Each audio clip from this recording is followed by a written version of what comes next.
जय हिंद साथियों, आप सभी को मेरा प्यार भरा नमस्कार। मैं मुकेश यादव, मैथ टारगेट से। और आज हम लोग पढ़ेंगे कक्षा 10 की मैथ। चैप्टर हमारा जो है वो 3 है। तो चैप्टर 3 का सबसे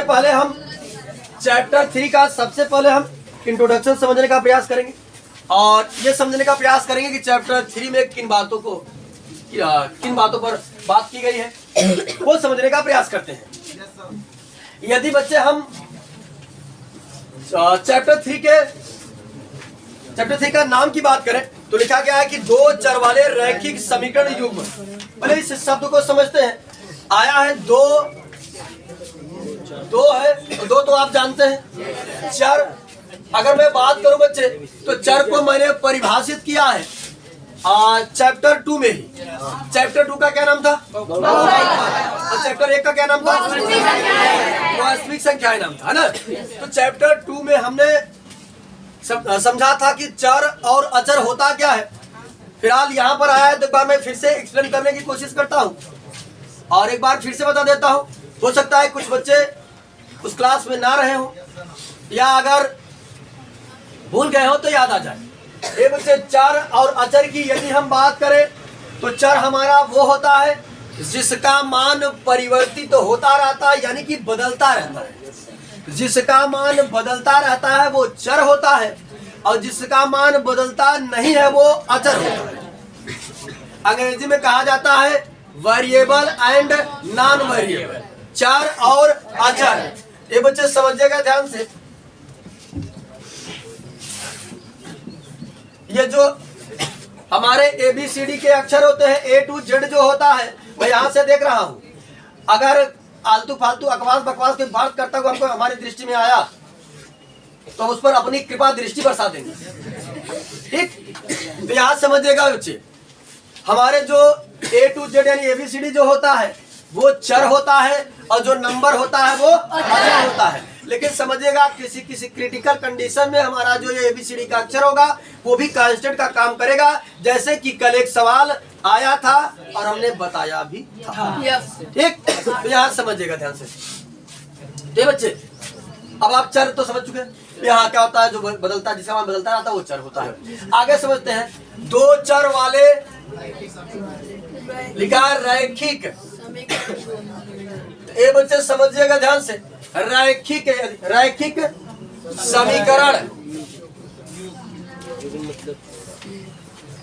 समीकरण युग्म।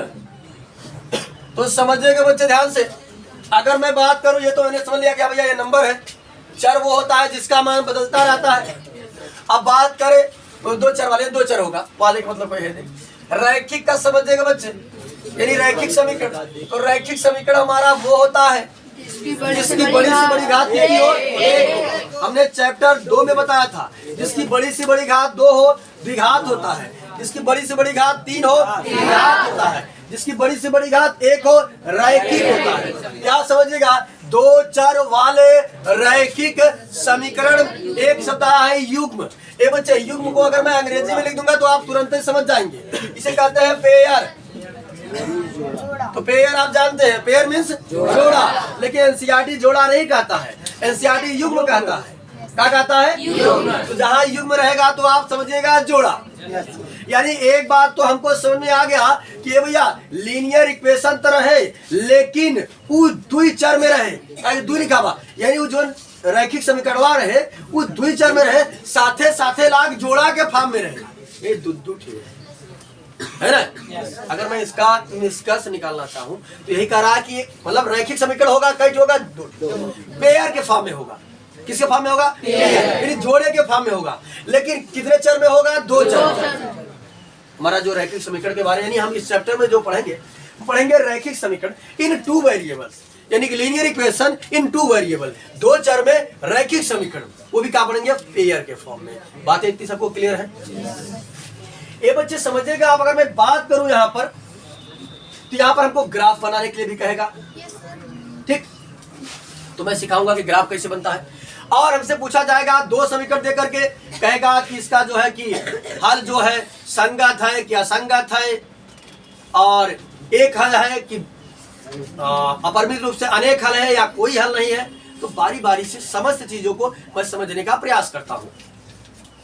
ये बच्चे सबसे पहले यदि मैं बात करूं रैखिक समीकरण युग्म को सॉल्व करने की कितनी विधियां होती हैं, विधियों के बारे में समझ लेते हैं।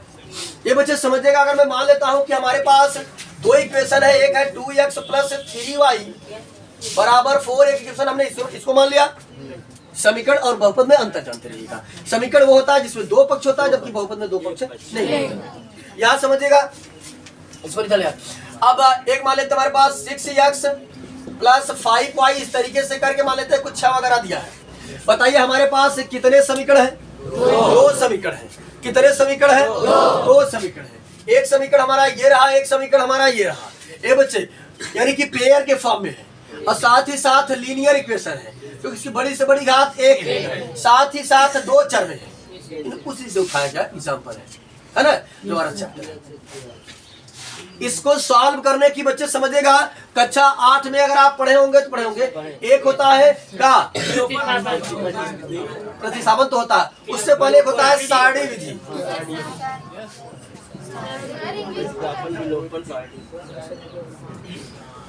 कॉलम मेथड,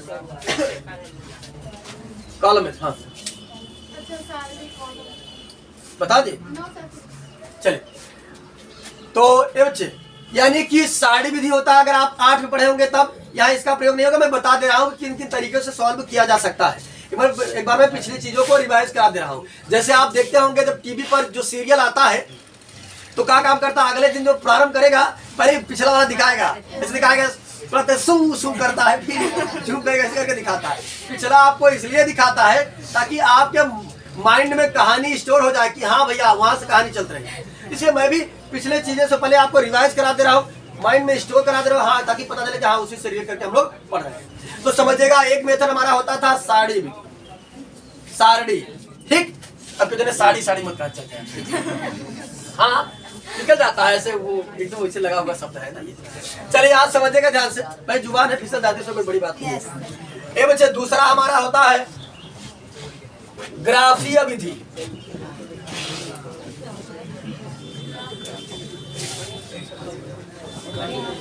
ये बच्चे समझिएगा ध्यान से, ग्राफीय विधि जो आपके सिलेबस में है, ठीक, क्या है ग्राफीय विधि, इसको हम लोग पढ़ेंगे, घबराइए मत।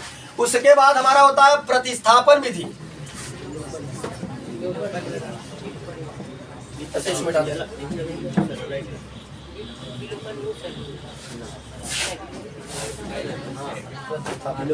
अंग्रेजी में कहा जाता है सब्स्टिट्यूशन मेथड, ठीक, सब्स्टिट्यूट कर देते हैं यानी प्रतिस्थापित कर देते हैं, सब्स्टिट्यूशन मेथड कहा जाता है प्रतिस्थापन को बच्चे अंग्रेजी में। कुछ लोग हम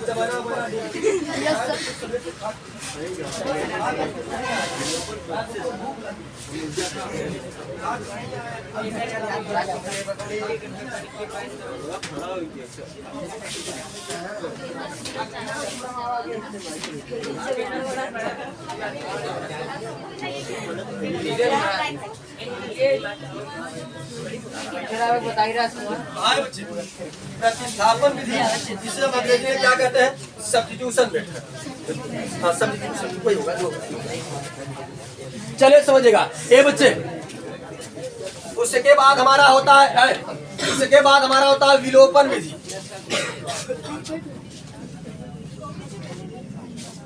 विलोपन विधि जिसे अंग्रेजी में कहा जाता है इलिमिनेशन मेथड, कहा जाता है इलिमिनेशन मेथड, ठीक।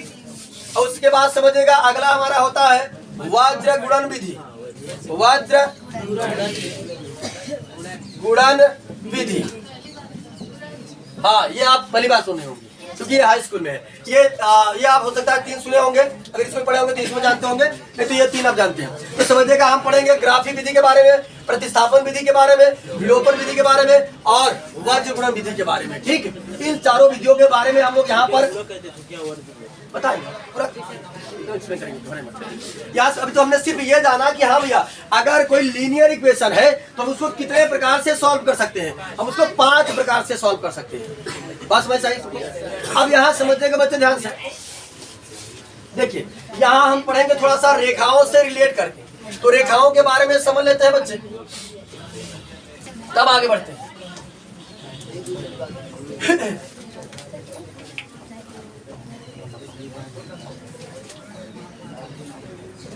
चलिए समझिएगा ये बच्चे, इसलिए आगे हम बता देते हैं थोड़ा सा रेखा बात आई तो एक्सप्लेन करके आगे बढ़ते हैं।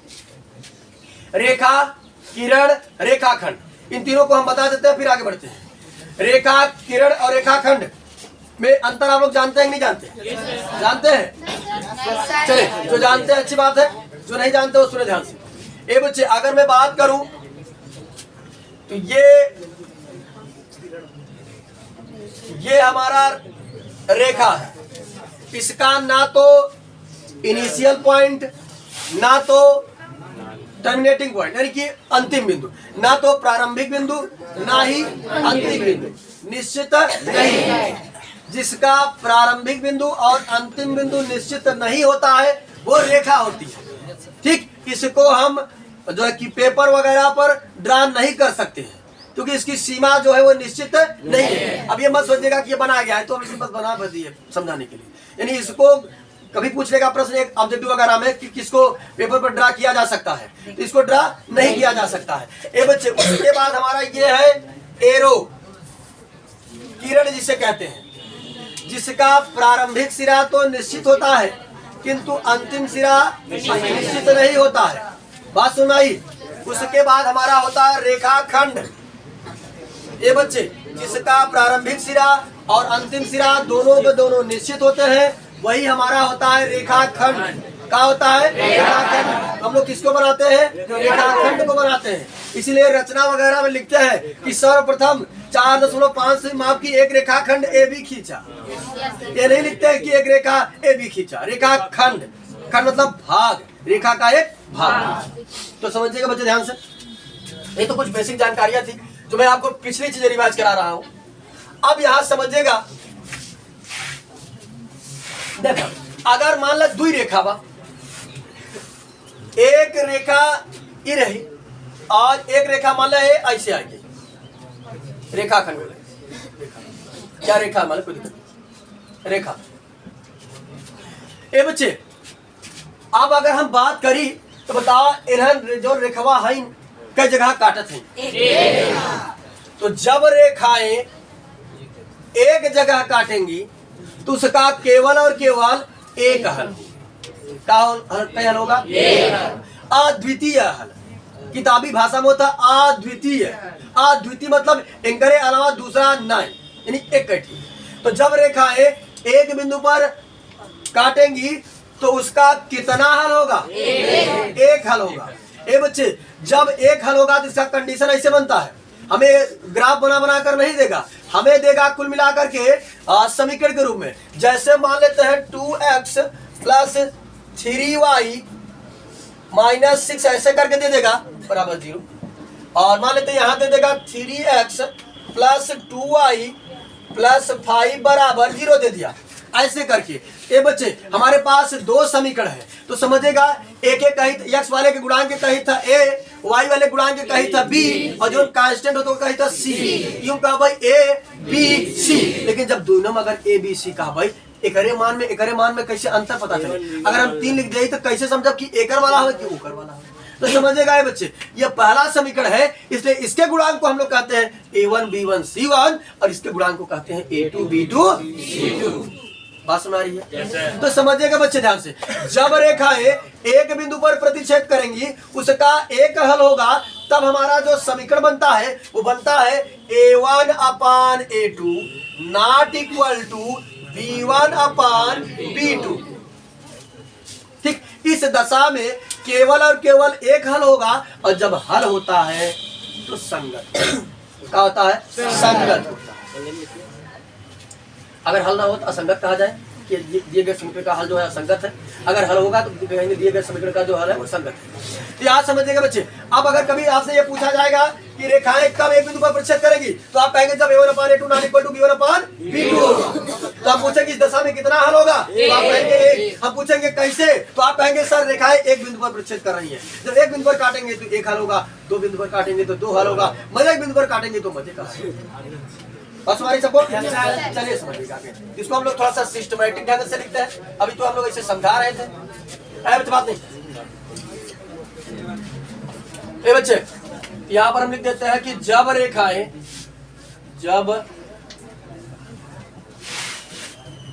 रेखाएं एक बिंदु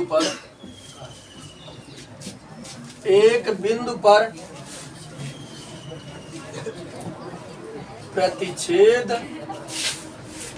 करेंगी तब, हाँ जी, अब यहां समझने के ध्यान से, जब रेखाएं एक बिंदु पर प्रतिच्छेद करेंगी तो हमारा रिलेशन क्या बनेगा?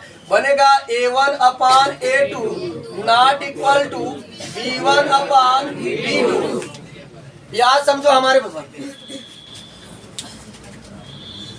हमारे पास दो समीकरण है।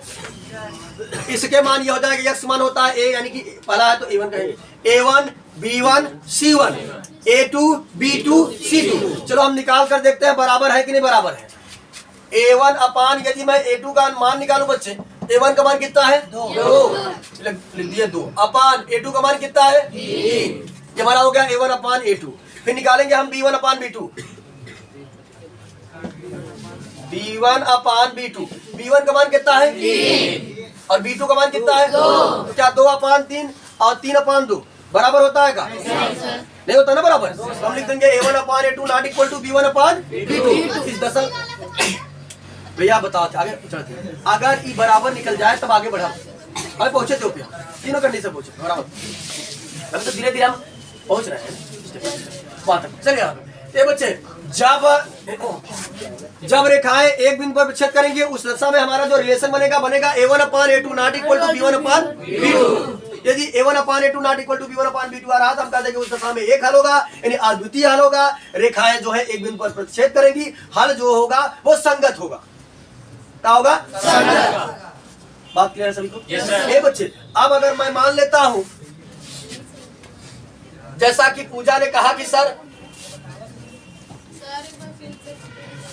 कौन ये वाला देखिए सर, अगर हम निकाली A1 अपान, पहला समीकरण हवाई x के जो मान होता A1 हो जाए, y जो गुणांक हो वो B1 हो जाए, जो अकेले होता है वो C1 हो जाता है। यहाँ अगर बात करी तो ये दूसरा समीकरण हो x जो गुणांक हो जाए A2, जो y गुणांक हो जाए B2, जो अकेले होता है वो जाए C2। बात कर बाबा, अगर हम निकाली कि भैया A1 अपान A2 कितना आवता तो समझा, A1 का मान होने के बाद 2 अपान A2 का मान होने के बाद 3, अब फिर निकाली B1 अपान B2 तो समझा B1 का मान कितना बा 3 और B2 का मान कितना बा 2। तो अब आप ही बताओ कि का 2/3 और 3/2 बराबर बा। अब अगर न समझा तो आसान तरीका बताई दी, अगर 3 से भाग करबू या 0.66 ऐसे करके आए है ना, अगर ऐसे भाग कर भाई हम या जाए कितना 1.5 या जाए 1.5, बताओ का 0.6 और 1.5 बराबर होते? बराबर नहीं होते। तो हम लिख देंगे कि A1 upon A2 not equal to B1 upon B2। कह देंगे भैया इस समीकरण का केवल और केवल एक हल होगा। रेखाएं एक बिंदु पर प्रतिच्छेद करेंगी और हल जो होगा वो संगत होगा। हल होगा तो संगत होगा, हल नहीं होगा तो असंगत होगा। बात क्लियर हुई? Yes sir. चलिए आगे समझते हैं। जैसा कि अभी पूजा ने कहा कि सर जैसे अगर मान लेते हैं ये बच्चे, अगर ये दोनों बराबर A1 upon A2 not equal to B1 upon B2 निकलता है तो मैं आगे नहीं बढ़ूंगा। समझिएगा ध्यान से, अगर A1 upon A2 not equal to B1 upon B2 है तो मैं आगे C1 अपान C2 तक जाने की आवश्यकता नहीं है, कोई दिक्कत नहीं है, यहाँ बराबर नहीं है। बस समझ नहीं सबको। अगर बच्चे समझिएगा ध्यान से, अगर ये 3 कंडीशन बनता, 3 को समझते हैं। मान लेते हैं यहाँ रहा होता 6, नहीं मान लेते यहाँ रहा होता 4 और यहाँ रहा था 6, बाकी ये ऐसे रहा होता, जैसे था वैसे रहा होता। तो तब समझिएगा क्या होता, तब मैं निकालता, जब ये बच्चे निकालता अगर मैं A1 अपान A2 बच्चे, A1 का मान हो गया 2 और A2 का 4, 2 1 के 2, 2 2 ना 4 आ गया 1 अपान 2। फिर मैं निकालता B1 अपान B2, B1 का मान 3 और B2 का 6, 3 1 के 3, 3 2 क्या हो जाएगा हमारा कितना? 1 या 2, यहाँ हो जाएगा 1 अपान 2। तो हमने देखा कि A1 अपान A2 और B1 अपान B2 आपस में बराबर है, तो हम C1 अपान C2 को चेक करेंगे। तो चेक करेंगे तो याद समझिएगा, C1 अपान C2 बराबर, C1 का मान कितना है -6 और C2 का मान कितना है। तो हमने देखा कि ये आपस में तो बराबर है किंतु ये बराबर नहीं है, ये दोनों तो बराबर है किंतु ये बराबर नहीं है। तो क्या रिजल्ट बनकर आया बच्चे, समझिएगा ध्यान से। ये बनकर आया A1/A2 बराबर B1/B2 not equal to C1/C2। ये बच्चे अगर ऐसा रिलेशन बन रहा है तो रेखाएं हमारी जो होती हैं वो पैरेलल होती हैं, यानी कि समानांतर होती हैं। समानांतर आप जानते हैं। अगर बात करें बच्चे ऐसी दो शांत रेखाएं जो अनिश्चित रूप से बढ़ाए जाने पर कहीं ना मिले वो क्या होती है, समांतर होती है। या दूसरे शब्दों में अगर हम कहना चाहें तो समान अंतर, दो रेखाओं के बीच अगर दूरी हर पॉइंट पर, ईच पॉइंट पर अगर इक्वल है, समान अंतर है तो समानांतर कही जाती है। तो बात सुना है कि नहीं? ये बच्चे समझेगा।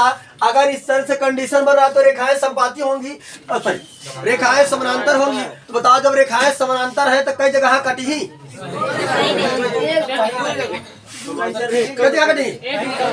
कहीं नहीं काटेंगी। जब रेखाएं एक दूसरे को कहीं नहीं इंटरसेक्ट करेंगी, इस दशा में कोई हल नहीं होगा। और जब इस दशा में कोई हल नहीं होगा तो दिया गया हल असंगत होगा। क्या होगा? असंगत। तो इस तरीके से अगर रिलेशन बनेगा तो क्या कहेंगे हम, रेखाएं क्या होंगी बच्चे, समानांतर होंगी। हम पूछ रहे कि बताओ रेखाएं कब समांतर होंगी, तो आप कहेंगे सर जब A1/A2 equal to B1/B2 not equal to C1/C2, तब रेखाएं क्या होंगी, समांतर। रेखाएं कब एक बिंदु पर विच्छेद करेंगी,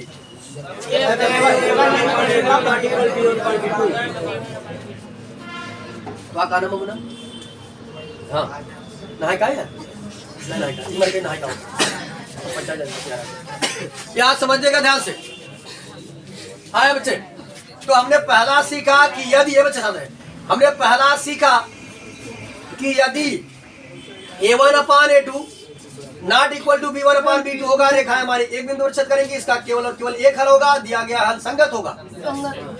और जब रेखाएं हमारी जो है समानांतर होंगी तो होगा A1/A2 equal to B1/B2 not equal to C1/C2। इस दशा में कोई हल नहीं होगा क्योंकि रेखाएं कहीं भी एक दूसरे को प्रतिच्छेद नहीं कर रही है, और हल जो होगा वो क्या होगा, असंगत। यहाँ लिखेंगे यदि रेखाएं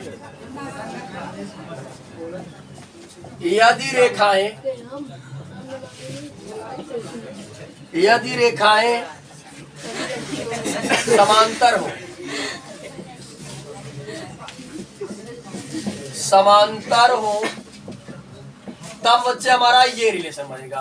ठीक, चलिए समझिएगा ध्यान से। अब अगला समझते हैं बच्चे हम। हाँ, अगर हल होगा तो संगत, हल नहीं होगा तो संगत। बता अभी इस समांतर बात बता, काटा ताकत हूँ एक कई हल होए, चल 50 हुए तो हल है बता संगत, हल बात है संगत।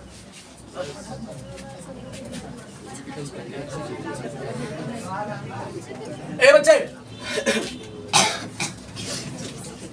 चले, एक कंडीशन और बनता है, उसको समझते बच्चे ध्यान से।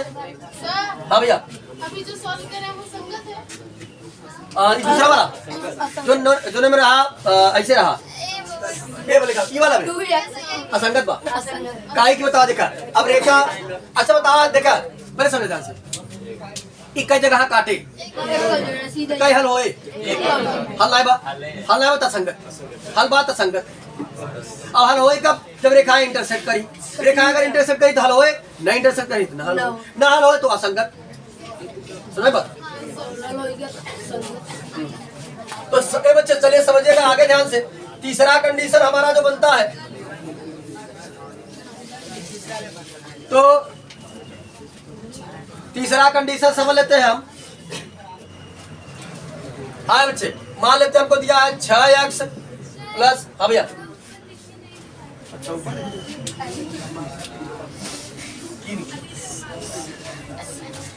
चलिए यहाँ दिख रहा है सब। मान लेते हैं 6x दिया है प्लस मान लेते हैं 8y प्लस 10 बराबर मान लिया हमने 0 दिया है। ये हमारा पहला समीकरण हो गया। दूसरा समीकरण हमने मान लिया 12x, क्या मान लेते हैं 12x प्लस 16y प्लस 20 बराबर 0 दिया है। ये बच्चे समझिएगा ध्यान से, शांत रहे, कोई बच्चा बात नहीं करेगा। पहला हमने समझा कि अगर हमारा A1 upon A2 B1 upon B2 के बराबर नहीं होगा, उस दशा में केवल और केवल एक हल होगा, और जब उस दशा में केवल और केवल एक हल होगा तो रेखाएं एक बिंदु पर छेद करेंगी, इसका मतलब है। दूसरा हमने सीखा अगर रेखाएं हमारी पैरेलल हो जाए, समानांतर हो जाए तो कहीं नहीं काटेंगी। जब कहीं नहीं काटेंगी तो इसका मतलब है संगत। और हमारा रिलेशन का बनेगा, इस समीकरण का बनेगा A1 upon A2 not equal to B1 upon B2। ये बच्चे इसमें चेक करते हैं क्या होता है, तो समझिएगा अगर मैं निकालूं A1 अपान A2 का मान, ये बच्चे 6 बटे 6 के 6 6 दूनी कितना आ गया 1 अपान B1 अपान B2 निकालते हैं 8 बटे 16 8 के 8 8 दूनी 1 अपान 2 निकालते हैं C1 अपान C2 10 बटे 20 10 के 10 10 दूना कितना आया बच्चे समझ जाएगा ध्यान से। हमने देखा कि A1 upon A2 B1 upon B2 और C1 अपान C2 ये तीनों के तीनों आपस में बराबर आ रहे हैं। तो ये बच्चे समझिएगा ध्यान से, जब ये तीनों बराबर होते हैं तो रेखाएं संपाती होती है। अब संपाती समझते हैं कि संपाती का होता है। ये बच्चे समझिएगा संपाती की यदि हम बात करें, ये मार्कर आप हमारा देख पा रहे हैं। अगर मैं इस मार्कर की बात करूं तो ये मार्कर जो है ये हमारे ईच पॉइंट पर इस मार्कर को दूसरे वाले मार्कर को टच कर रहा है ना। पहले कैमरा में दिखा देते, हो सकता है जो ऑनलाइन पढ़े वो देख लेंगे। इस पॉइंट को देख सकते हैं कि टच कर रहा है हर पॉइंट पर। अब आप लाइन वाले देखिए, यहाँ समझिएगा ध्यान से, हर बिंदुओं पर टच कर रहा है ना। Yes sir. तो ये है संपाती। संपाती मतलब होता है कि रेखा के ऊपर रेखा या रेखा को टच करती हुई दूसरी रेखा जब जाती है उसे संपाती कहा जाता है। ब्लैक वाला ब्लू में, ब्लू वाला ब्लैक में। चले ये बच्चे समझ जाएगा ध्यान से, अगर मैंने मान लिया कि एक रेखा ये खींचा है ऐसे और दूसरी रेखा फिर खींचते हैं,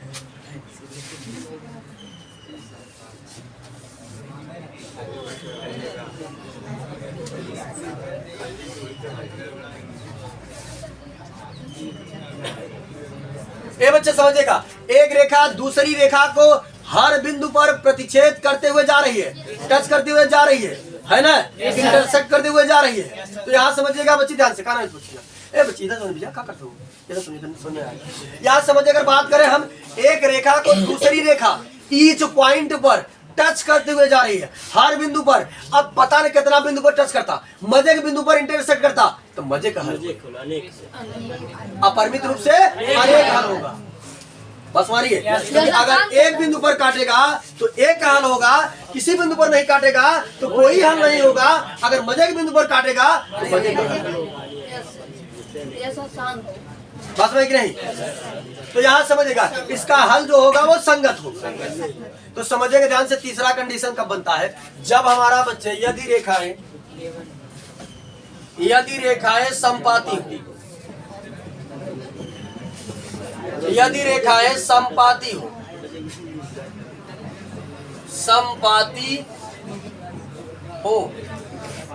तब, यदि रेखाएं संपाती हो तब क्या बनता है, तो समझिएगा बच्चे ध्यान से, तो हमारा बनेगा कि तीनों तीनों आपस में कहाँ रहेंगे, यानी A1 upon A2 equal to B1 upon B2 equal to बराबर C1 अपान C2। बातें सभी को बच्चे क्लियर है? यहाँ समझिएगा ध्यान से,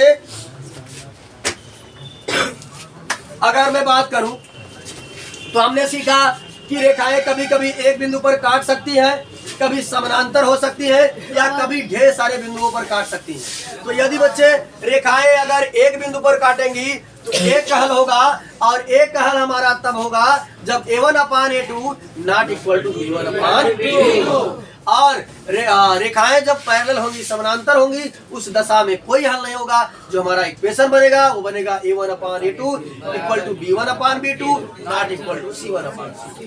अब अगर बात करें यदि रेखाएं संपाती होंगी, जब रेखाएं संपाती होंगी तो हमारा जो इक्वेशन बनेगा वो बनेगा A1 upon A2 equal to B1 upon B2 equal to C1 upon C2। रेखाएं कई बिंदु पर विच्छेद करेंगी, अपरिमित रूप से अनेक हल होगा, जब अनेक हल होगा तो संगत होगा। बातें सभी को क्लियर है? फार्मूला अगर मैं पूछूं तो बता लेंगे आप लोग? चलिए मैं मिटा देता हूं और पूछता हूं, देखता हूं कितने बच्चे बता पाते हैं कितने। चलिए मेरे प्रश्नों का जवाब दीजिएगा। तीन रहेगा तो 3 बिंदु पर 2 बिंदु पर प्रतिच्छेद करेगी। हाँ? अगर समीकरण 3 रहेगा तो 2 बिंदु पर 3 समीकरण नहीं पढ़ेंगे। क्या नाम है उसका?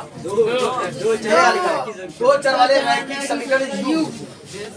2 समीकरण मिले, 3 समीकरण केवल 2 समीकरण मिलेगा, 3 नहीं मिलेगा। हाँ बच्चे समझेगा। अच्छा हमको आप बताएं, रेखाएं कब एक बिंदु पर प्रतिच्छेद करेंगी? A1/A2 not equal to B1/B2। अच्छा कब रेखाएं संपाती होंगी?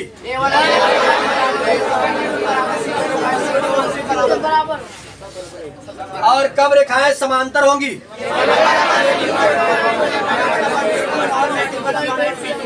अच्छा कब अपरिमित रूप से अनेक हल होगा?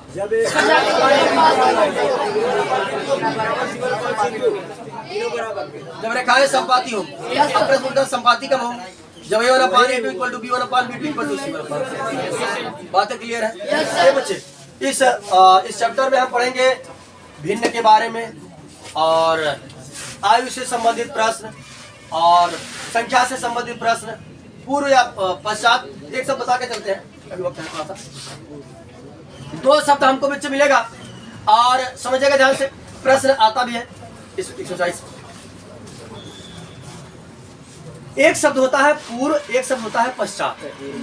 तो समझिएगा, पूर्व मतलब होता है पहले और पश्चात मतलब होता है बाद। तो समझिएगा बच्चे ध्यान से, अगर मैं कह दूं कि इस समय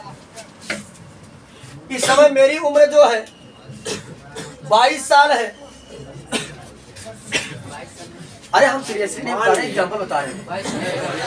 हर इंसान अपनी उम्र बताना नहीं चाहता, खासकर महिलाएं हाँ वास्तविकता है, महिलाएं अपनी उम्र नहीं बताना चाहती और उम्र बताना भी नहीं चाहिए, शायद ऐसा करके बोला जाता है। हाँ नहीं बताना चाहिए शायद ऐसा।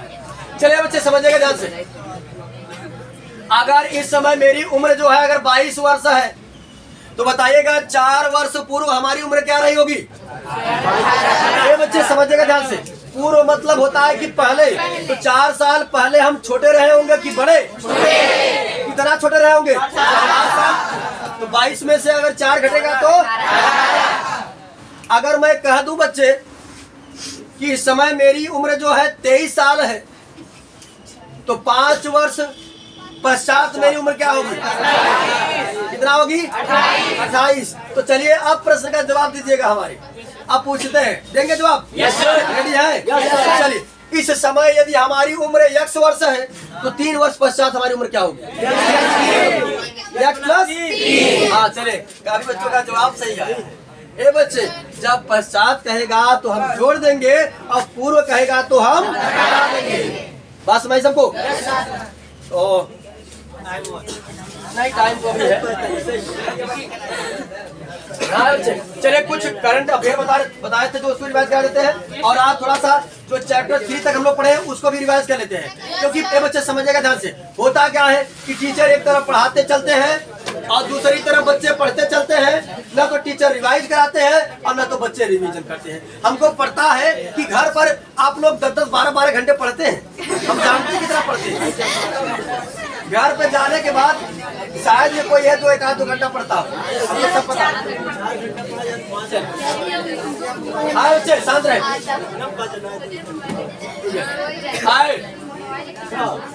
अब जो मैं पूछ रहा हूँ प्रश्नों का जवाब दीजिएगा हमारे, पहले रिवीजन करा देते हैं। एक चैप्टर का क्या नाम है? क्या नाम है? वास्तविक संख्याएं। ये बच्चे संख्याएं कितनी प्रकार की होती है? कौन कौन? वास्तविक और काल्पनिक। ये बच्चे वास्तविक में हमने कई प्रकार सीखा था, जैसे प्राकृतिक, पूर्ण संख्या, परिमेय, अपरिमेय,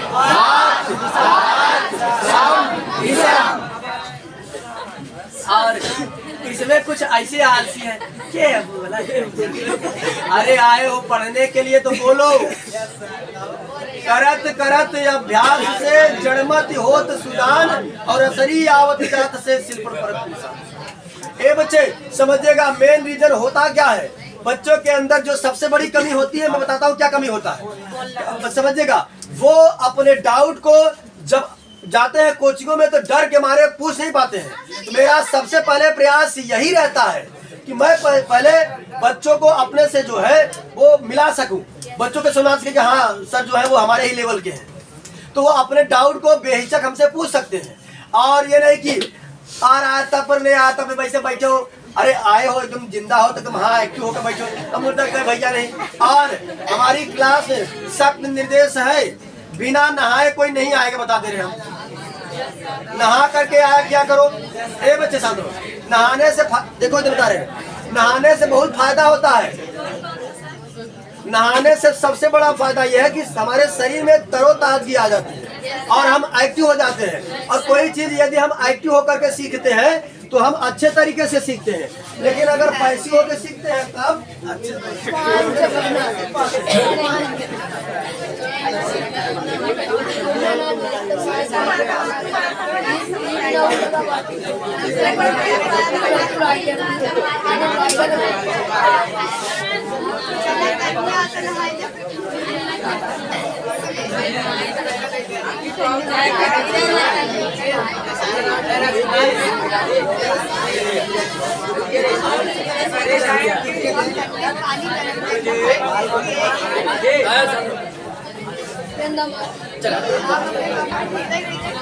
हाँ चलिए अगले प्रश्न का हमारे जवाब दीजिएगा। अगला प्रश्न करते हैं। ए बच्चे क्या, चलिए अब हमको बताइएगा प्रत्येक पूर्ण संख्या, क्या प्रत्येक पूर्ण संख्या पूर्णांक हो सकती है? क्या प्रत्येक प्राकृतिक संख्या, क्या प्रत्येक पूर्ण संख्या प्राकृतिक संख्या हो सकती है? हम बताया था डिब्बा के माध्यम से उसमें नहीं रखा जा सकता है। हमने बच्चे एक्सरसाइज 1.1 में सीखा था यूक्लिड विभाजन एल्गोरिथम। क्या होता है? ए बराबर बी क्यू प्लस। ए बच्चे यहाँ पर दो नंबर हुआ करते थे ए और बी, जिसमें ए हमारा ग्रेटर होता था बी से। ए बच्चे और उसमें अगर बात करें हमको सिद्ध करने के लिए देता था इसी धनात्मक पूर्णांक का रूप इस रूप का होता है, उस रूप का होता है, ऐसा करके देता था। अगर मान लेते हैं अगर दे दिया 3m + 1 3m + 2 इस तरीके से दे दिया बच्चे, कुछ भी दे सकता है। मैं ऐसे लिख रहा हूँ। ये बच्चे b = हम कितना सपोज करेंगे, b बराबर कितना मानेंगे, r हमारा जो होगा कहाँ से कहाँ तक होगा 0 1 2, है ना। ये बच्चे समझिएगा ध्यान से। अब हमने एक फार्मूला पढ़ा था कि पहली संख्या इंटू दूसरी संख्या बराबर क्या होता है, लासा इंटू लासा गुणते, ठीक। आगे समझते बच्चे ध्यान से। और क्या हमने इसमें सीखा था, हाँ इसको कहा जाता है भाज्य बराबर भाज्य गुणते भागफल प्लस। अब आ जाते हैं हम लोग एक्सरसाइज 1.2 में। ये बच्चे हमने सीखा था 1.2 में यदि बात करें लसा और मसा निकालना चाहते हैं। ये बच्चे आप बताइए किसी संख्या का जो दशमलव प्रसार होगा वो कब शांत होगा कब अशांत होगा? अगर बच्चे उसके हर का गुणनखंड यदि 2 के पावर n × 5 के पावर n इस रूप का होगा तो उसका जो दशमलव प्रसार होगा वो शांत होगा, और अगर इस रूप का नहीं होगा तो उसका दशमलव प्रसार अशांत होगा। बात समझ की नहीं? चलिए ये बच्चे उसके बाद अगर बात करें हम परिमेय संख्या के बारे में सीखे थे, जो आपको सिद्ध अपरिमेय करके सिद्ध करने के लिए कहा था। लेकिन समझिएगा पहले परिमेय के बारे में समझ लेते हैं। तो परिमेय की परिभाषा बताइए क्या होती है? क्या समझिएगा ध्यान से, जिसे हम P/Q के रूप में व्यक्त कर सके। ये बच्चे P और Q क्या होना चाहिए? P और Q पूर्णांक होने चाहिए। साथ ही साथ P और Q का मान निकालने Q क्या होना चाहिए? नॉट इक्वल टू 0, है ना। चल अब आ गए चैप्टर 2 में। तो चैप्टर 2 का क्या नाम था? बहुपद। ये बच्चे चार और अचार दोनों से मिला हुआ संयुक्त रूप क्या होता है? बहुपद कब होगा? जब उसकी घात पूर्ण संख्या हो। अब समस्या यह है कि पूर्ण संख्या कहाँ से प्रारंभ होती है? 0 से। चलिए ये बच्चे हम बताए थे कि रैखिक बहुपद क्या होता है? द्विघात बहुपद, द्विघात बहुपद, ये सारी चीजें हम सीखे हुए थे। ये बच्चे अगर मान लेते हैं आप ऐसे दे दिया हमको x² + 5x + 6 और कहा कि इसके शून्य ज्ञात कीजिए। शून्य मतलब क्या समझेंगे आप? इसका मान क्या समझेंगे? इसके कितने मान आ सकते हैं? कैसे पता? देखिए द्विघात समीकरण इसकी बड़ी से बड़ी घात जिसकी बड़ी से बड़ी घात जितनी होती है उसके उतने ही शून्यक होते हैं, उतने ही मान होते हैं, उतने ही मूल होते हैं। बात सुनाई? ये कौन सा बहुपद है? द्विघात बहुपद है। बात सुनाई बच्चे? चलिए और हाँ, उसके बाद हम सीखे थे शून्यांकों का योगफल क्या होता है? -b/a। शून्यांकों के योगफल को शॉर्ट में लिखना चाहे तो क्या लिखते हैं? अल्फा प्लस बीटा बराबर क्या होता है? अब अल्फा इंटू बीटा बराबर c/a। अल्फा इंटू बीटा को क्या कहते हैं? फल। क्या कहते हैं? फल। ये बच्चे आगे समझते हैं। हाँ, हमने सीखा था शून्य जो कि द्विघात समीकरण फाइंड करना। ये तो उसके या तो हमको मूल दे दे या मूलों का योगफल और मूलों का गुणनफल दे दे। तो हमने एक फार्मूला पढ़ा था द्विघात समीकरण का, क्या होता है?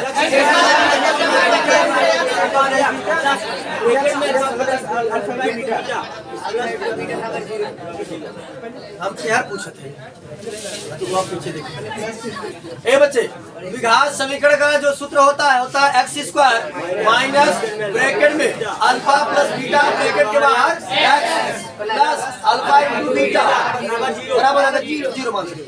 ए बच्चे, हमने सीखा था अल्फा प्लस द्विघात में alpha plus beta plus gamma बराबर क्या होता है?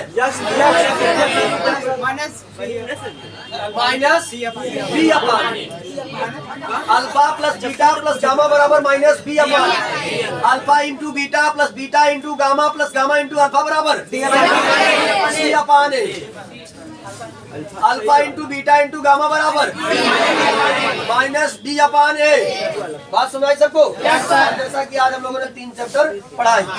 और अगर आपको हमारा वीडियो पसंद आता है, जो ऑनलाइन पढ़ रहे हैं, आप जो ऑनलाइन पढ़ेंगे, यदि आपको हमारा वीडियो पसंद आता है और तो हमारे जो कि वीडियो को लाइक करें। अगर चैनल पर यदि आप नए हैं तो चैनल को सब्सक्राइब करें और वीडियो को अधिक से अधिक लोगों के पास शेयर करें। जय हिंद। इस वीडियो में इतना ही, बाकी मिलते हैं नेक्स्ट वीडियो में।